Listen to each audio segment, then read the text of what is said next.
मुकेश सहनी की VIP party को हुआ बड़ा नुकसान। बोचहां से विधायक मुसाफिर पासवान का लंबी बीमारी के बाद दिल्ली में निधन। राजनीतिक गलियारों में राजधानी पटना में बेखौफ अपराधियों ने फिर किया तांडव। नौबतपुर में डॉक्टर की पत्नी की गोली मारकर की हत्या। शव मिलने से सनसनी। कोरोना वैक्सीन की दूसरी डोज की रफ्तार को बढ़ाने के लिए सरकार ने बनाई नई नीति। वैक्सीन लेने वाले लाभार्थियों को इनाम में मिलेगा टीबी और फ्रिज। झारखंड की राजधानी रांची में जेपीएससी अभ्यर्थियों ने मोराबादी मैदान में मंत्री मिथिलेश ठाकुर और सुप्रियो भट्टाचार्य का फूका पुतला जमकर किनारे। नमस्कार, आप देख रहे हैं डीटीवी भारत और मैं हूं आपके साथ निर्भय किशोर। तो आइए खबरों की शुरुआत करेंगे और इस वक्त की बड़ी खबर के साथ बुलेटिन की शुरुआत करेंगे। खबर दिल्ली से आ रही है। दरअसल मुजफ्फरपुर में वीआईपी पार्टी को बड़ा नुकसान हुआ है। वीआईपी पार्टी को बड़ा नुकसान बोचहां से हुआ है। बोचहां से वीआईपी पार्टी के विधायक का निधन यानी कि मुसाफिर पासवान की बीती रात निधन हो गई है। दिल्ली के गंगाराम अस्पताल में उन्होंने आखिरी सांस ली। पिछले कई दिनों से बीमार चल रहे थे वीआईपी विधायक। नेता प्रतिपक्ष तेजस्वी यादव के साथ ही अब कई लोगों ने भी शोक जताया है और जो परिवार है उनके साथ खड़े होते नजर आए। आपको बता दूं कि मुकेश सहनी की पार्टी वीआईपी के विधायक मुसाफिर पासवान का निधन हो गया है। विधायक मुसाफिर पासवान ने बुधवार की रात करीब 1 बजे दिल्ली के सर गंगाराम अस्पताल में आखिरी सांस ली। बता दें कि मुसाफिर पासवान मुजफ्फरपुर जिले के बोचहां विधानसभा सीट से चुनाव जीतकर विधायक बने थे। उन्होंने 2020 के विधानसभा चुनाव में मुकेश सहनी की पार्टी वीआईपी के टिकट पर चुनाव लड़ा था और जीत हासिल कर विधानसभा पहुंचे थे।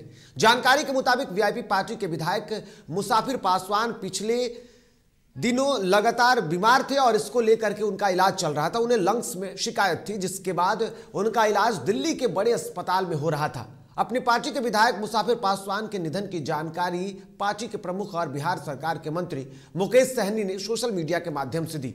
मुजफ्फरपुर जिले के बोचहां विधायक की मौत के बाद लगातार मुजफ्फरपुर में शोक की लहर है, तो वहीं साथ ही साथ पार्टी को भी बड़े नुकसान के तौर पर देखा जा रहा है। मुसाफिर पासवान अपने विधानसभा क्षेत्र में काफी लोकप्रिय नेता थे। वहीं मुसाफिर पासवान के निधन की जानकारी वीआईपी पार्टी के प्रमुख ने सोशल मीडिया के माध्यम से दी और इस दौरान उन्होंने एक तस्वीर भी साझा की जिसमें वो खुद नजर आ रहे हैं।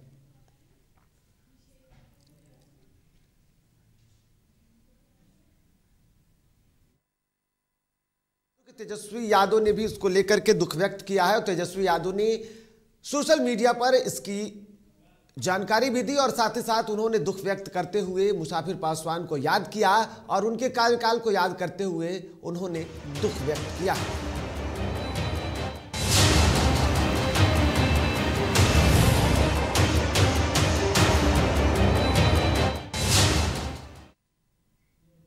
इधर पटना हाई कोर्ट ने एक बड़ा फैसला दिया है। विनय कुमार सिंह की जनहित याचिका पर सुनवाई करते हुए केंद्र सरकार और बिहार सरकार को लोमस और याज्ञवल्क्य ऋषि के गुफाओं के खनन पर रोक लगा दी है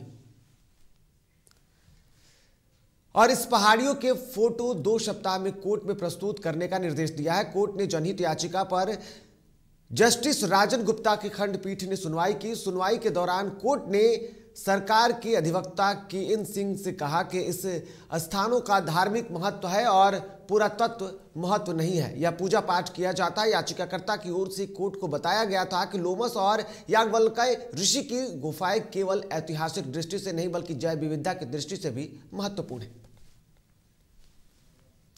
और इस वक्त की एक और बड़ी खबर से आपको रूबरू कराते हैं। पटना यानी कि राजधानी क्षेत्र में एक बड़ी घटना घटी है। नौबतपुर थाना क्षेत्र में डॉक्टर पत्नी की हत्या के बाद अब पूरे इलाके में सनसनी फैल गई है। दरअसल शेखपुरा बांध के पास खेत में एक महिला का शव मिला और शव मिलने के बाद पूरे इलाके में सनसनी फैल गई। इसकी जानकारी पुलिस को दी गई। महिला की पहचान रिमझिम चतुर्वेदी के रूप में की गई है।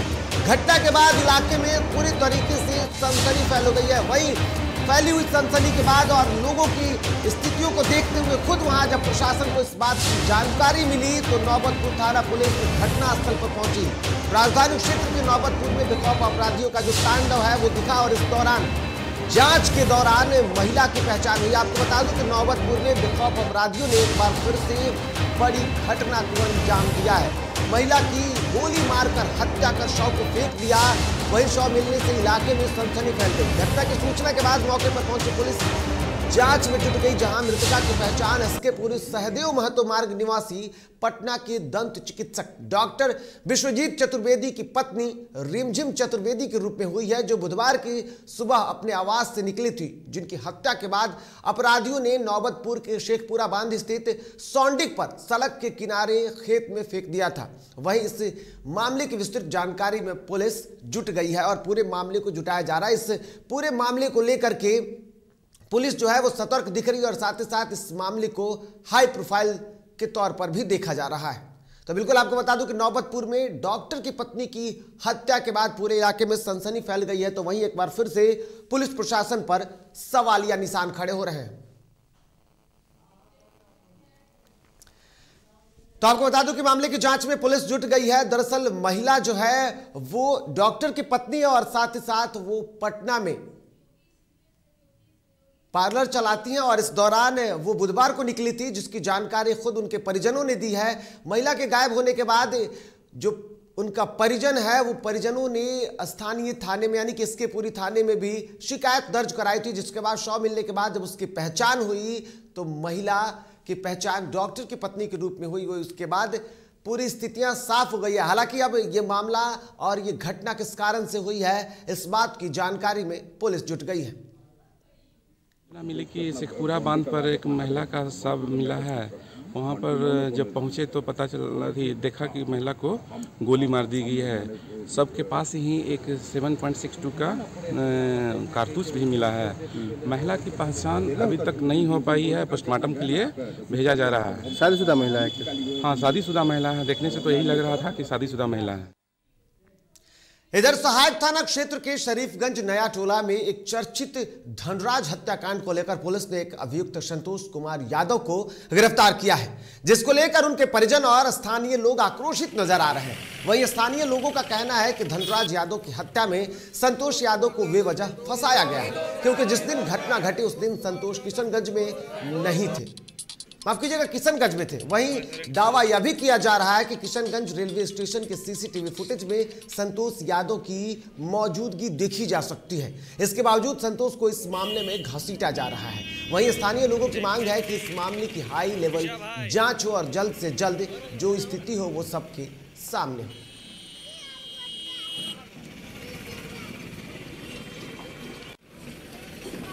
हम लोग का मांग यही है कि संतोष यादव को निर्दोष फंसाया गया है। क्यों फंसाया गया है?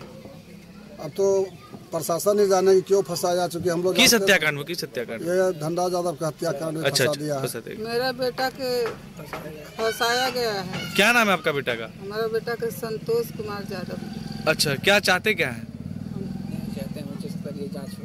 हम चाहते हैं किसी तरह जांच हो और मेरा बेटा के।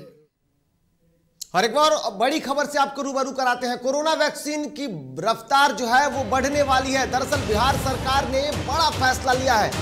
दूसरे डोज के लिए स्वास्थ्य विभाग ने एक अनूठी पहल की है। बिहार सरकार ने एक नई प्रोत्साहन नीति बनाई है, जिसके तहत वैक्सीन की दूसरी डोज लेने वाले को सरकार इनाम देने वाली है। लकी ड्रॉ के माध्यम से लाभार्थियों को इनाम दिया जाएगा। इस इनाम के दौरान TV, fridge, mixer, ceiling fan, कंबल जैसे कई जो जरूरी सामान होंगे वो आपको इनाम के तौर पर दिए जाएंगे। बिहार में कोरोना वैक्सीनेशन की दूसरी डोज की गति को तेज करने के लिए ऐसा सरकार ने फैसला लिया है। वैसे तो बिहार लगातार वैक्सीनेशन के मामले में तेज हो रहा था, लेकिन कोरोना वैक्सीनेशन की दूसरी डोज जो है वो काफी धीमी गति से चल रही थी और ऐसे में अब सरकार ने बड़ा फैसला लिया है। और इसकी जानकारी देते हुए बिहार सरकार के स्वास्थ्य मंत्री मंगल पांडे ने कहा कि बिहार में कोविड-19 के सेकेंड डोज लेने वाले को लकी ड्रॉ के माध्यम से इनाम दिया जाएगा, जिसमें टीवी, फ्रिज, मिक्सर ग्राइंडर होगा। इसके अलावा कुकिंग गैस, सीलिंग फैन, कंबल आदि जो जरूरी के सामान होंगे, घरेलू जरूरी के सामान, वो भी दिए जाएंगे। उन्होंने बताया कि कोविड-19 में द्वितीय खुराक में वृद्धि लाने के उद्देश्य से दूसरी डोज के लिए ये बातें कही गई है और ये नई नीति लाई गई है। निर्धारित तिथि के 7 दिन के भीतर लाभार्थियों के द्वारा टीकाकरण कराने पर ही उन्हें लॉटरी के माध्यम से पुरस्कृत किया जाएगा। आपको बता दें कि लकी ड्रॉ की अवधि 27 नवंबर से शुरू है, जो कि 31 दिसंबर तक निर्धारित की गई है। इस दरमियान अगर जो लोग भी कोरोना की दूसरी डोज लेंगे तो उनको पुरस्कृत किया जाएगा। योजना के तहत हर प्रखंड में एक विजेता को बम्पर पुरस्कार, वहीं 10 विजेता को सांत्वना पुरस्कार दिया जाएगा और इसके लिए तैयारी शुरू कर दी गई है। इस खबर पर अधिक जानकारी के लिए हमारे साथ हमारे सहयोगी निषेध जुड़े हुए हैं। निषेध, सबसे बड़ी बात, इससे पहले पटना प्रशासन ने इस तरीके को अपनाया था, लोगों को प्रोत्साहित किया था दूसरे डोज के लिए। अब इसी योजना को बिहार सरकार ने स्वीकृत कर लिया है। अब स्वास्थ्य मंत्रालय जो है वो लगातार ये चाह रही है कि कोरोना की दूसरी डोज की रफ्तार जो वो तेज हो। पूरे बिहार में इस अभियान को चलाया जाएगा, कितना असर होगा निषेध? बिल्कुल, देखिए स्वास्थ्य विभाग जो है वो पूरी तरह से अलर्ट है और जो दूसरी खुराक लेने वाले जो लोग हैं उनको दूसरी डोज लेने की तैयारी में लगी हुई है। लगातार इसको लेकर के पहल कर रही है स्वास्थ्य विभाग और एक और ये अनूठी पहल की गई है जिसके तहत जो लोग हैं जो दूसरे डोज जिन्होंने नहीं लिए अब तक, वो अगर अब लेते हैं डोज तो उन लोगों को अब प्राइज दिया जाएगा। तो वाकई में स्वास्थ्य विभाग जो है वो लगातार इस तरीके की कोशिशें कर रहा है ताकि जो लोग हैं वो लगातार जल्द से जल्द। लेकिन निषेध आपसे जानना चाहेंगे कि इस नई नीति का असर कितना होगा? क्या वो लोग, खास करके ग्रामीण इलाकों के वो लोग जो अब तक दूसरी डोज नहीं ले रहे हो, क्योंकि पहली डोज बहुत लोग ले करके और निर्धारित समय से अधिक हो रहे हैं, क्योंकि कई लोग जो हैं किसी ने कोविशील्ड लिया है और किसी ने कोवैक्सीन लिया है, लेकिन उनकी अवधि, दूसरी डोज की अवधि पूरी हो गई है, लेकिन उसके बावजूद भी लोग अब तक वैक्सीन नहीं ले रहे हैं। तो क्या अब उसका असर होगा? क्या जो लोग अब तक दूसरी डोज के बारे में सोच नहीं रहे होंगे इससे प्रभावित होंगे? ये असर दिखेगा लोगों के बीच में?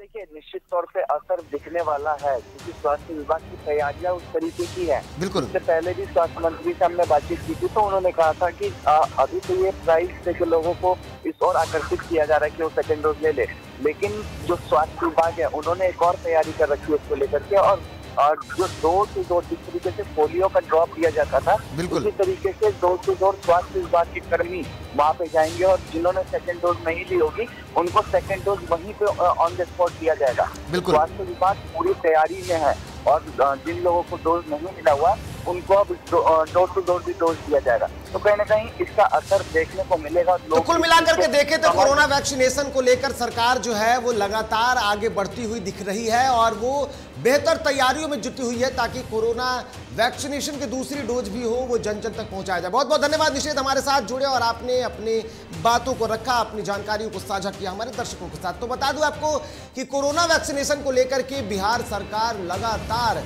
आगे बढ़ रही है और ऐसे में कोरोना काल के दौरान भी वैक्सीनेशन की प्रक्रिया और जिस तरीके से बिहार में वैक्सीनेशन की प्रक्रिया चली बखूबी एक बेहतर पहल के साथ, एक बेहतर तैयारियों के साथ उसका असर दिखा।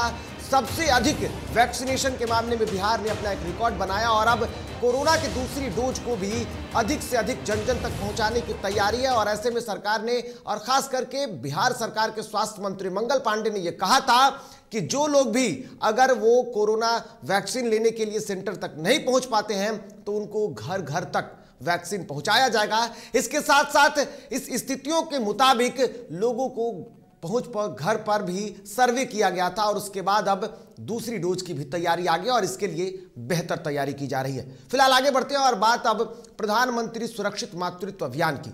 दरअसल इस अभियान के तहत मुंगेर के सदर अस्पताल का जायजा लिया। आपको बता दें कि सुरक्षित प्रसव को बढ़ावा देने के उद्देश्य से सरकार द्वारा उपलब्ध संसाधनों और मरीजों को मिलने वाली स्वास्थ्य सुविधा का जायजा बीते दिन स्वास्थ्य विभाग की 2 सदस्यीय सेंट्रल टीम ने लिया। वही टीम के सदस्यों ने निरीक्षण के दौरान लक्ष्य कार्यक्रम के तहत सदर अस्पताल में प्रसूताओं को मिलने वाली सुविधा, प्रसव वार्ड की स्थिति सहित एसएनसीयू वार्ड और महिला ऑपरेटर थिएटर का भी जायजा लिया। साथ ही दोनों सदस्यों ने वार्ड में भर्ती प्रसूता महिलाओं से भी बातचीत की और स्थितियों का हाल जाना, क्या कुछ महिलाओं को सुविधाएं मिल रही हैं।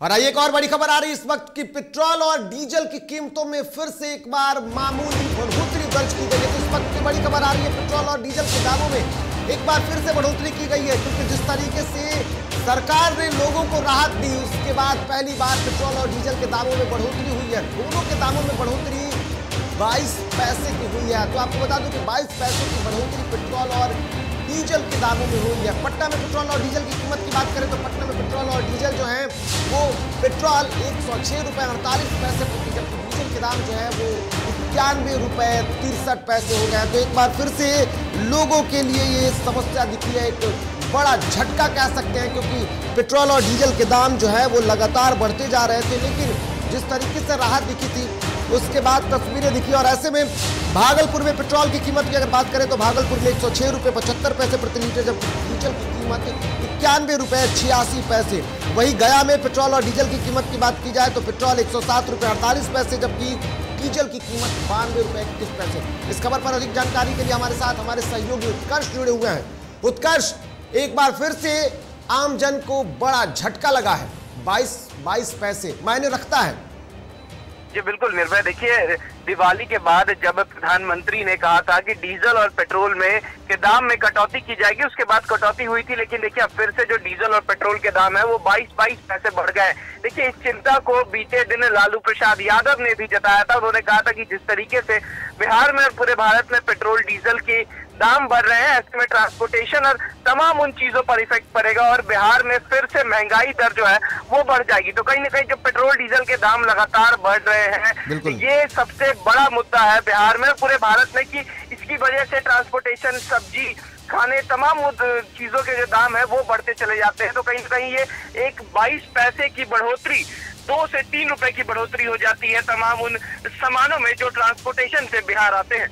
तो बिल्कुल 22 पैसे की बढ़ोतरी दर्ज की गई है और इसका असर एक बार फिर से आम जन पर देखने को मिलेगा। बहुत बहुत धन्यवाद उत्कर्ष, आप हमारे साथ जुड़े और अपनी बातों को साझा किया। तो आपको बता दूं कि पेट्रोल और डीजल को लेकर के सुबह 6 बजे जब कंपनियां हैं वो अपने स्थितियों पर नजर डालती है, इस दौरान 3 ऑयल कंपनियां जो हैं HPCL, इसके अलावा BPCL और IOC प्रतिदिन सुबह 6 बजे इस बात की जानकारी लेती है, अवलोकन करती है। उसके बाद जो पेट्रोल और डीजल के दाम है उसको निर्धारित किया जाता है और ऐसे में आज सुबह जब जांच की गई तो उसके बाद 22 पैसे की बढ़ोतरी दर्ज की गई है और इसके बाद अब स्थितियां बखूबी सबके सामने है, 22 पैसे की बढ़ोतरी। फिलहाल यहां वक्त हो चला एक छोटे से ब्रेक का, जल्द लौटते हैं, बने रहिए DTV के साथ।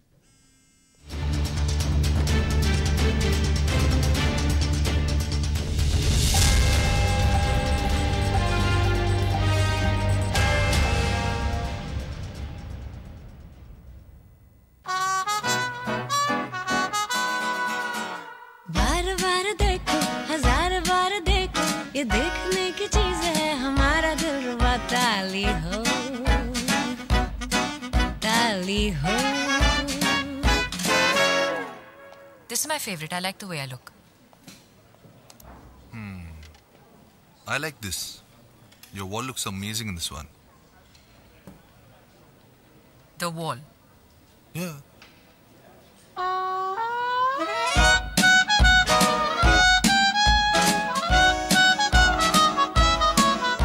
Ultra Sheen paint that steals your spotlight.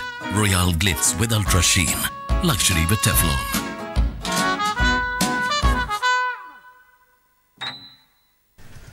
दादी, इतने सारे पापड़ बन गए, क्या करें? कच्चा पापड़, पक्का पापड़, एक्स्ट्रा पापड़, इंस्टा पापड़, टक्कर दादी की छत का पापड़ विद ऑनलाइन प्रेजेंस बन गया धाकड़। फोन पे करके ऑर्डर ही ऑर्डर, सब वाह हो गए इसको खाकर। कच्चा पापड़, पक्का पापड़, चंडीगढ़ टू चेन्नई बढ़िया सापड़। कच्चा पापड़, पक्का पापड़, एक्स्ट्रा पापड़, इंस्टा पापड़। बिजनेस बढ़ाओ इंडिया के फास्टेस्ट 4G के साथ, स्पीड से बढ़ो विद वी गिगानेट।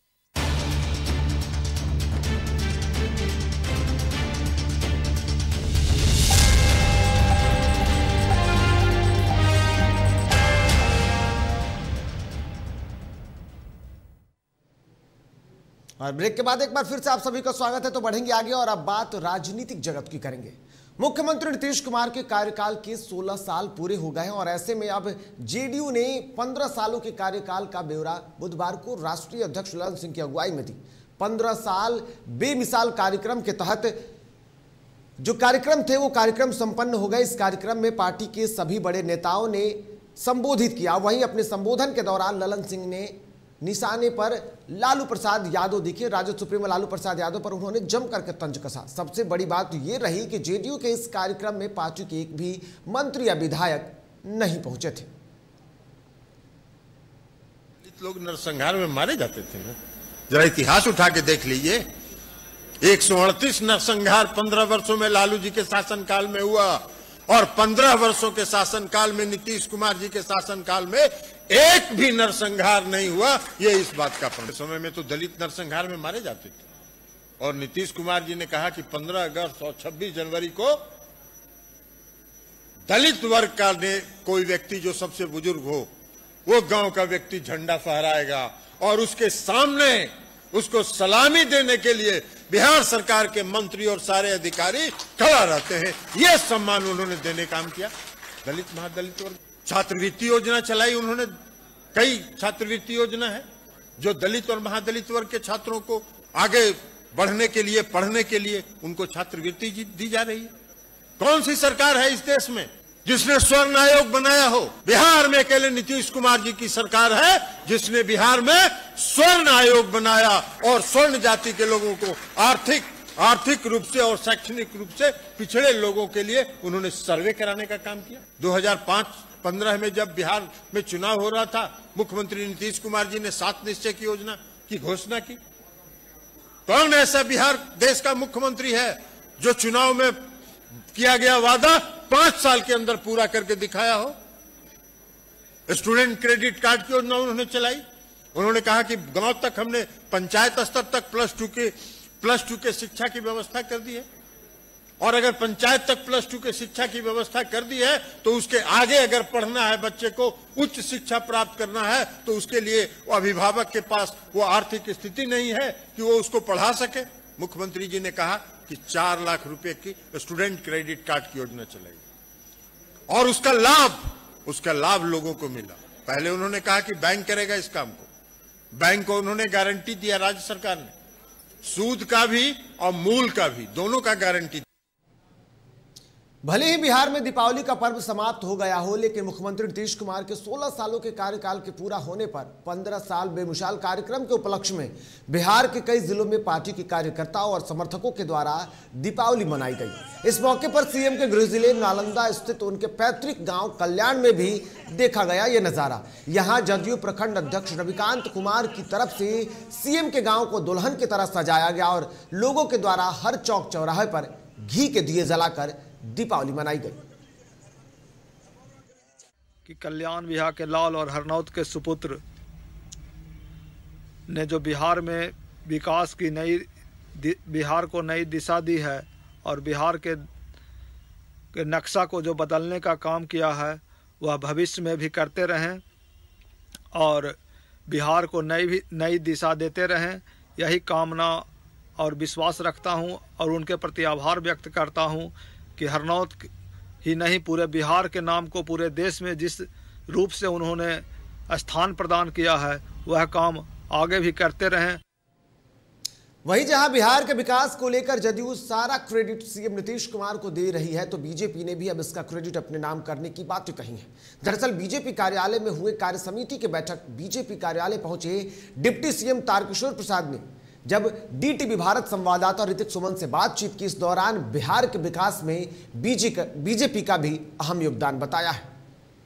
10 में लॉ लगाए हैं कि आरजेडी में लॉ लगाए हैं ये मैं नहीं कह सकता, वो तो बिहार की जो राजनीतिक स्थिति है और आज वो विपक्ष में है वो बहुत स्पष्ट है। लेकिन इतना जान लीजिए कि अब युग बदल गया है। हम सब सबल नेतृत्व में आज दूसरे राज्यों को भी विद्युत आपूर्ति करने की स्थिति में है। इसलिए एक युग रहा होगा कभी लालटेन का, लेकिन उस युग से काफ़ी आगे हम सब बिहार बढ़ चुका है।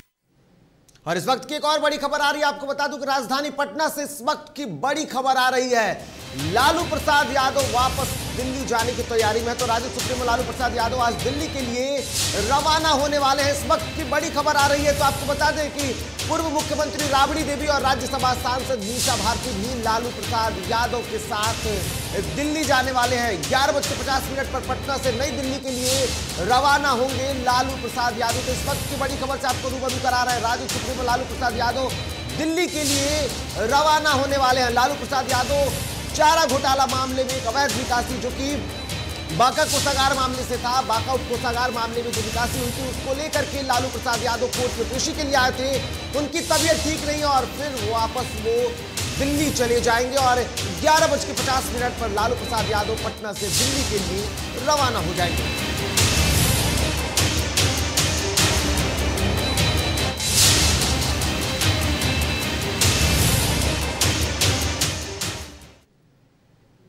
अब खबर है झारखंड की। झारखंड की राजधानी रांची में विभिन्न क्षेत्रों से आए जेपीएससी अभ्यर्थियों के द्वारा 23 दिनों से लगातार आंदोलन किया जा रहा था। इसी बीच बीते दिन अभ्यर्थियों पर पुलिस प्रशासन के द्वारा लाठीचार्ज भी की गई।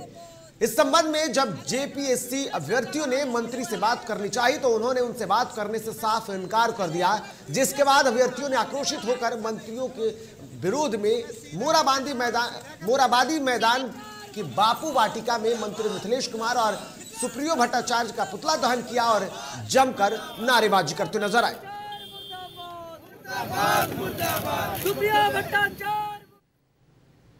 तो खबरों के सफर फिलहाल इतना ही। ताजा तरीन खबरों के लिए आप देखते रहिए DTV भारत। फिलहाल मुझे और मेरी सहयोगी टीम को दीजिए इजाजत। नमस्कार।